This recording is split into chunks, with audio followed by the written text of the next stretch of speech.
ఏమీ లేకుండా స్టార్ట్ చేశాను లైఫ్. అదే నాకు ప్లస్ పాయింట్. 0 నుంచి స్టార్ట్ చేశాను. నేను పోగొట్టుకోడానికి ఏమీ లేదు.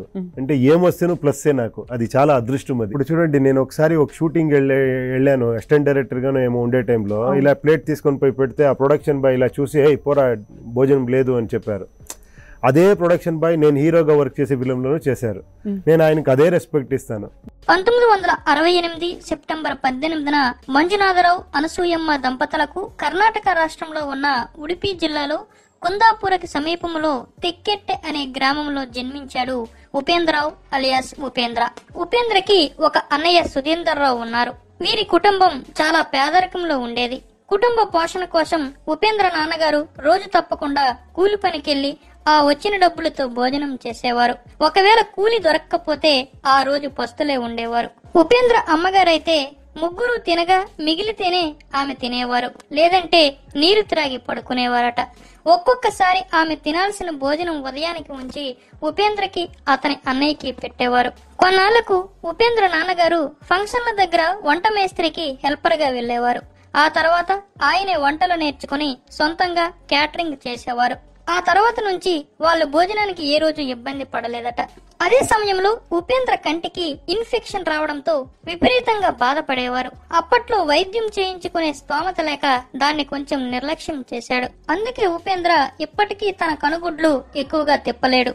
అయితే చిన్నప్పటి నుంచే ఉపేంద్రకి నాటకాలన్నా సినిమాలన్నా చచ్చేంత ఇష్టం. ఎప్పుడు హుషారుగా ఉండేవాడు. ఎక్కడ నాటకాలు జరిగినా వెళ్లేవారు. కుందాపూర్లో ఉన్న స్కూల్లో చదువుకున్నప్పుడు కొన్ని నాటకాలు రాశాడు, కొన్ని కథలు రాసేవారు. అవి తన ఫ్రెండ్స్ కి వినిపించేవాడు. అప్పుడప్పుడు స్కూల్లో అందరి దగ్గర ప్లే చేసేవాడు కూడా. స్కూల్లో నాటకాలు వేసి డైలాగులు చెబితే అందరూ చప్పట్లు కొట్టి తనని ఎంకరేజ్ చేసేవారు. అప్పటి నుంచి మనోడికి ఎలాగైనా హీరో అవ్వాలనే కోరిక బాగా బలపడింది.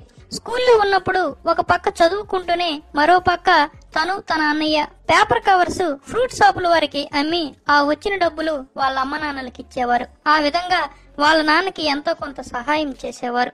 స్కూల్ చదువు అయిపోయాక ఇంటర్ బెంగళూరులో ఉన్న ఏపీఎస్ కాలేజ్ ఆఫ్ కామర్స్ కాలేజీలో చేరాడు. కాలేజీలో చేరాక ఒక పక్క చదువు, మరో పక్క ఆధునిక నాటకాలు వేసే థియేటర్ రెపర్టరీకి వెళ్లి వాళ్లతో కలిసిపోయేవాడు. వాళ్ళకి ఏదో ఒక హెల్ప్ చేస్తుండటంతో వాళ్ళు వాళ్ళ గ్రూపులో ఒక సభ్యుడిగా చూసుకున్నారు.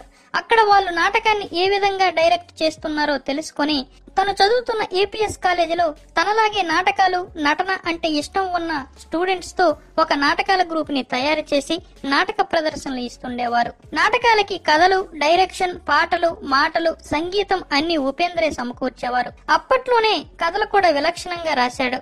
వేరే నాటకాల్లో కూడా నటిస్తుండేవారు ఉపేంద్ర. అలా కాలేజీలో చదువుతూనే నాటకాలు వేసేవారు. మరో ప్రక్క సినీ ప్రయత్నాలు చేసేవారు. అలా సినీ ప్రయత్నాలు చేస్తున్నప్పుడు మ్యూజిక్ డైరెక్టర్ వి మనోహర్ గారు పరిచయం అయ్యారు. ఆయనతో కొన్ని నెలలు తిరిగాక ఆయన ఉపేంద్ర బాధని చూడలేక ఆయనకు బాగా పరిచయం ఉన్న డైరెక్టర్ కమ్ యాక్టర్ కాశీనాథ్ గారికి పరిచయం చేశారు. కానీ కాశీనాథ్ గారు అప్పటికే కన్నడలో యాక్టర్ గా డైరెక్టర్ గా టాప్ లో ఉన్నారు. ఆయన దగ్గర ఎలాగైనా పని చేయాలని నిర్ణయించుకున్నాడు ఉపేంద్ర. కానీ కాశీనాథ్ గారికి అంత ఓపిక, సమయం లేదు.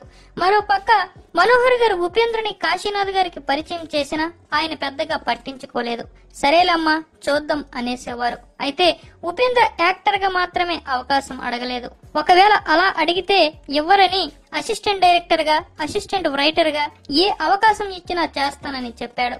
దానికి కూడా ఆయన సరే చూద్దాం అనేసేవారు. కాశీనాథ్ గారి కోసం అలా 2 సంవత్సరాలు తిరిగాక ఈయన ఇలా చెబితే వినట్లేదని తను రచించిన నాటకాన్ని రికార్డ్ చేసి ఆ క్యాసెట్ ని కాశీనాథ్ గారికి ఇచ్చాడు. సరే చూస్తాలేమ్మా అని చెప్పి ఆయన ఆ క్యాసెట్ ను తీసుకుని ఎక్కడో పడేశారట. కానీ మళ్ళీ ఉపేంద్ర ఆయన్ని కలిసి, సార్ ఒక్కసారి నా నాటకాన్ని వినండి, మీకు నచ్చకపోతే మిమ్మల్ని కలవను అన్నాడు. దాంతో ఆయన తర్వాత ఆ క్యాసెట్ ని వెతికి ఆ నాటకాన్ని విన్నారట. ఆయనకి Upendra screen play and dialogues బాగా నచ్చడంతో అప్పుడు ఉపేంద్రను పిలిపించి ఆయనే హీరోగా, డైరెక్టర్ గా తీయబోతున్న అనంతన అవంతర మూవీకి అసిస్టెంట్ డైరెక్టర్ గా పెట్టుకున్నారు. అప్పటికి ఉపేంద్ర డిగ్రీ లాస్ట్ ఇయర్ చదువుతున్నాడు. అలాగే ఇదే సినిమాకి లిరికిస్ట్ గా పనిచేసిన వి మనోహర్ గారు ఒక పాట రాసి అది హంసలేఖ గారితో కంపోజ్ చేయించారు. ఆ పాట ఉపేంద్రకి నచ్చక ఆ పాటకి అనుబంధంగా కమాన్ కమాన్ కామన్న అనే ఒక పాట రాసి అది వారికి వినిపించాడు. అది విన్న హంసలేఖ గారు, మనోహర్ గారు మా పాట కంటే నీ పాటే బాగుందిరా అబ్బాయి అని మెచ్చుకొని ఆ పాటనే ఫైనల్ చేశారు. ఆ సినిమాలో ఉన్న మిగతా 3 పాటలకు కూడా లిరిక్స్ హెల్ప్ చేయమని ఉపేంద్రని అడిగి మరీ రాయించుకోవడమే కాకుండా కమన్ కమన్ కామన్న పాటలో తనకి కామదేవుడు పాత్ర కూడా ఇచ్చారు. ఉపేంద్ర వెంటి తెరపై కనబడడం అదే మొదటిసారి. అనంతర అవంతర సినిమాకి అసిస్టెంట్ డైరెక్టర్ గా, లిరికిస్ట్ గా చేయడమే కాక సంగీత దర్శకులు అంశలేఖ గారికి, కాశీనాథ్ గారు రాసిన కథ డెవలప్మెంట్ విషయంలోనూ అనేక విషయాల్లోనూ ఎంతో హెల్ప్ చేశాడు. ఈ సినిమా 1989 జనవరిలో విడుదలైంది. ఈ సినిమా తరువాత కాశీనాథ్ వేరే వాళ్ళ దర్శకత్వంలో నటించారు. ఈలోగా ఉపేంద్ర డిగ్రీ ఫైనల్ ఎగ్జామ్స్ రాసి బీకాం పూర్తి చేశాడు. తర్వాత కాశీనాథ్ గారు 1990లో తన దర్శకత్వంలో తనే హీరోగా అజిగజంతర అనే సినిమా మొదలు పెట్టారు. దీనికి ఉపేంద్రని ఏకంగా కో డైరెక్టర్ నే చేశారు. కో డైరెక్టర్ హోదా వచ్చాక సినిమాకి సంబంధించిన అన్ని క్రాఫ్ట్స్ ని తన అధీనంలోకి తెచ్చుకొని కాశీనాథ్ గారికి కుడిభుజంగా అయ్యాడు ఉపేంద్ర. ఈ సినిమాలో కూడా పెళ్లి కొడుకు పాత్ర పోషించాడు. ఈ సినిమా షూటింగ్ లో ఉపేంద్ర స్పీడ్ కి అందరూ ఆశ్చర్యపోయేవారట. పనిపై తనకున్న పట్టుదల, ఏకాగ్రత, లీడర్ క్వాలిటీ వంటివి అందరికీ నచ్చాయి. మ్యూజిక్ డైరెక్టర్ మనోహర్ గారు, కాశీనాథ్ గారు, అలాగే హంసలేఖ గారు కూడా ముగ్గురు ఉపేంద్రతో అబ్బాయి నువ్వు మంచి కథ సిద్ధం చేసుకో, దర్శకత్వం చేద్దు గాని నిర్మాతని మేం వెతుకుదాం అని సపోర్ట్ చేశారు. వాళ్ళ సలహా సహాయంతో ఎంబి బాబు అనే వ్యక్తి నిర్మాతగా ముందుకు వచ్చాడు. ఆయనకి ఉపేంద్ర 2 కథలు చెప్పాడు.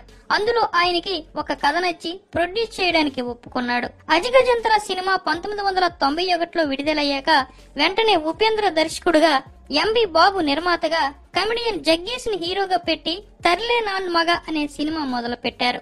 కాశీనాథ్ గారు దర్శకత్వ పరంగా ఉపేంద్రకి హెల్ప్ చేసేవారు. మ్యూజిక్ డైరెక్టర్ మనోహర్ గారు కూడా ఆ సినిమా ప్రొడక్షన్ లో కొంత హెల్ప్ చేశారు. మొత్తానికి సినిమా పూర్తి చేసి 1992లో విడుదల చేశాడు. బొమ్మ హిట్. దర్శకుడిగా మొదటి సినిమాతోనే మంచి పేరు సంపాదించాడు ఉపేంద్ర. తర్వాత తన 2వ సినిమా కోసం కుమార్ గోవింద్ ని, కాశీనాథ్ గారిని హీరోలుగా పెట్టి ఇష్ అనే సినిమా తీశాడు. ఇందులో ఒక హీరోగా నటించిన కుమార్ గోవింద్ గారే నిర్మాత. ఈ సినిమాలో కూడా ఒక సీన్ లో పోలీస్ ఆఫీసర్ గా నటించాడు. 1993 డిసెంబర్ లో వచ్చిన ఈ సినిమా కూడా పెద్ద హిట్టే అయ్యింది. తరువాత శివరాజ్ కుమార్ ని పెట్టి ఓం అనే సినిమా తీశాడు. 95లో వచ్చిన ఈ సినిమా బ్లాక్ బస్టర్ హిట్ అయింది. తర్వాత అంబరీష్ గారితో ఆపరేషన్ అంతా అనే సినిమా తీశాడు. తర్వాత తన 3వసారి దర్శకత్వం వహించిన ఓం సినిమాని తెలుగులో రాజశేఖర్ ని, ప్రేమని పెట్టి ఓంకారం పేరుతో రీమేక్ చేశాడు. తర్వాత చాలా మంది నిర్మాతలు తననే హీరోగా చేయమని ఫోర్స్ చేసేవారు. కానీ హీరోగా చేసి ఫెయిల్ అయితే డైరెక్టర్ గా తనకి అవకాశాలు రావేమని భయపడి కొంచెం వెనకడుగు వేశాడు. కానీ తను హీరోగా నటిస్తే బి జగన్నాథ్, బిజి మంజునాథ్ గారు పెట్టుబడి పెడతామని ముందుకు వచ్చారు. ఇంత సపోర్ట్ ఉన్నాక వెనకడుగు వేయకూడదని తను కూడా కొంత పెట్టుబడి పెడతానని చెప్పి అప్పటికప్పుడు ఉప్పి ఎంటర్టైన్మెంట్ అనే బ్యానర్ స్థాపించి ఏ అనే సినిమాకి తనే దర్శకత్వం వహించి, తనే హీరోగా నటించి, వన్ ఆఫ్ ది నిర్మాతగా కూడా వ్యవహరించి సినిమాని పూర్తి చేశాడు. ఈ సినిమాకి తను 20 లక్షల వరకు పెట్టుబడి పెట్టారట. మిగతా ఇద్దరు తలా 45 నుంచి 50 లక్షల వరకు పెట్టుబడి పెట్టారు. మొత్తం 1,20 లక్షలతో సినిమాని పూర్తి చేసి 1998లో కన్నడ, తెలుగులో విడుదల చేశారు. ఈ సినిమా బ్లాక్ బస్టర్ హిట్ అయ్యి 20 కోట్లు వసూలు చేసింది. ఈ సినిమాతో ఉపేంద్ర తెలుగులో పరిచయం అయ్యాడు. తరువాత ఈవీవి గారు కన్యాదానం సినిమాలో ఒక మంచి పాత్ర ఇచ్చారు. ఇది కూడా 1999లోనే విడుదలై సూపర్ హిట్ అయింది. ఈ సినిమాతో ఉపేంద్ర తెలుగులో అందరికీ బాగా సుప్రసిద్ధుడయ్యాడు. ఆ తర్వాత 1999లో తన పేరునే టైటిల్ గా పెట్టి ఉపేంద్ర అనే ఒక సినిమా తీశాడు. దీనికి దర్శకుడు, హీరో ఆయనే. ఈ సినిమాని 1999లో కన్నడ, తెలుగులో విడుదల చేశారు. 2,20 లక్షలతో నిర్మించిన ఈ సినిమా ఉపేంద్ర విలక్షణ నటనతో 35 కోట్లు వసూలు చేసి ఉపేంద్రని అగ్ర పదాన నిలిపింది. కర్ణాటకలో 200 రోజులు ఆడితే ఉమ్మడి ఆంధ్రప్రదేశ్ లో 100 రోజులు ఆడింది. అంతవరకు ఎవరు రాయనటువంటి కథలు రాయడం, ఎవరు తీయని విధంగా తీయడం, ఎవరు చెప్పని విధంగా డైలాగ్ చెప్పడం ఆయన ప్రత్యేకత. ఉపేంద్ర సినిమా బాగున్నా బాగోకున్నా సినిమాలో మాత్రం ఏదో ఒక విషయం ఉంటుందన్న అభిప్రాయానికి అటు కన్నడ, ఇటు తెలుగు ప్రేక్షకులు వచ్చేశారంటే ఆయన విలక్షణత ఎంతుందో అర్థం చేసుకోవచ్చు. ఈ సినిమా తర్వాత నుంచి ఉపేంద్ర పెద్దగా దర్శకత్వం జోలికి పోలేదు. ఓన్లీ హీరోగానే చేశాడు. ఆ తర్వాత మన తెలుగులో ముత్యాల సుబ్బయ్య గారి దర్శకత్వంలో ఒకే మాట, కెఎస్ నాగేశ్వరరావు గారి దర్శకత్వంలో రా, టి ప్రభాకర్ దర్శకత్వంలో నీతోనే ఉంటా అనే సినిమాతో పాటు మొత్తం 3 సినిమాలు చేశాడు. కన్నడ భాషలో H2O, సూపర్ స్టార్, హాలీవుడ్, రక్త కన్నీరు, న్యూస్, ఉప్పిదాదా MBBS, దుబాయ్ బాబు, రజనీ, సూపర్, గాడ్ ఫాదర్, బ్రహ్మ, శివం వరకు రకరకాల పేర్లతో, విలక్షణమైన కథలతో, విలక్షణమైన నటనతో 42 సినిమాల్లో హీరోగా నటించాడు. మధ్యలో 2010లో సూపర్, 2015లో ఉప్పి 2కి దర్శకత్వం కూడా వహించాడు. 2015లో తెలుగులో త్రివిక్రమ్ దర్శకత్వంలో అల్లు అర్జున్ హీరోగా వచ్చిన సన్ ఆఫ్ సత్యమూర్తిలో ఒక కీలక రోల్ పోషించి ఆ సినిమా విజయానికి కీలకంగా మారాడు. తర్వాత కన్నడలో 2019 వరకు మరో 4 సినిమాల్లో హీరోగా నటించాడు. ఇప్పుడు 2020లో ఇంటి నిన్న ప్రేమ, కన్నేశ్వర, ఉప్పి రూపి, అలాగే మరో 2 సినిమాలు, మొత్తం 5 సినిమాలు ఒప్పుకున్నాడు. ఉపేంద్ర మొత్తం 22 పాటలు రాశాడు. 2003లో రా సినిమాతో హీరోయిన్ గా నటించిన మిస్ కోల్కతా ప్రియాంక త్రివేదిని ప్రేమించి పెళ్లి చేసుకున్నాడు. వీరికి కొడుకు ఆయుష్, కూతురు ఐశ్వర్య ఉన్నారు. ఉపేంద్ర 2018లో ఉత్తమ ప్రజాకీయ అనే రాజకీయ పార్టీ పెట్టి 2019 లోక్సభ ఎలక్షన్ లో పోటీ చేశాడు. అయితే కర్ణాటక మొత్తంలో ఎక్కడా కూడా ఒక్క సీటు కూడా తన పార్టీకి రాలేదు. నిజానికి తన పార్టీ పేరు ప్రజాకీయ, కానీ ఒక అనుచరుడిని నమ్మి ఆ పేరుని రిజిస్ట్రేషన్ చేయమన్నాడు. అయితే అతని పేరు మీద రిజిస్ట్రేషన్ చేయించుకొని ఉపేంద్రని మోసం చేశాడు. తరువాత ఉపేంద్ర ఉత్తమ ప్రజాకీయ అని పార్టీ పెట్టాల్సి వచ్చింది.